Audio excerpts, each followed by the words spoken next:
ప్రతి మనిషిలో తప్పులు ఉన్నాయి, నాలో కూడా తప్పులు ఉన్నాయి. తప్పులెత్తి చూపెడితే ఒకడు నిలబడం ఎక్కడ? ప్రతి మనిషిలో మంచిని చూసేది నేర్చుకోవాలా. నీవు దేవుణ్ణి నమ్ముకున్నావు కాబట్టి ఏం చూసేది నేర్చుకోవాలా? మంచిని చూసేది నేర్చుకోవాలా. ఆ మంచిని చూసి వాళ్ళను ప్రేమించాలా, వాళ్ళను గౌరవించాలా, వాళ్ళని దగ్గరికి చేర్చుకోవాలా, వాళ్ళతో ప్రభువుని గురించి మాట్లాడుకోవాలా. వద్దస్తమానం అది అట్లాడిది, వీడు ఇట్లాటోడు అని ఇట్లా ఏళ్ళు ఇడ్చుకుంటా ఉంటే వాడు బాగానే ఉంటాడు, నీ ఏళ్ళు పోతాయి. వచ్చేసి ఎప్పుడు ఎవరిని కించపరచకూడదు.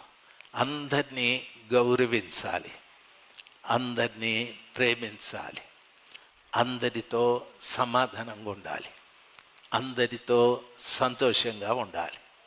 ఈ రీతిగా మనం చేస్తే మన కుటుంబము చిన్న పరలోకం ఉన్నట్టు ఉంటుంది. మన కుటుంబం ఎట్లుంటుంది?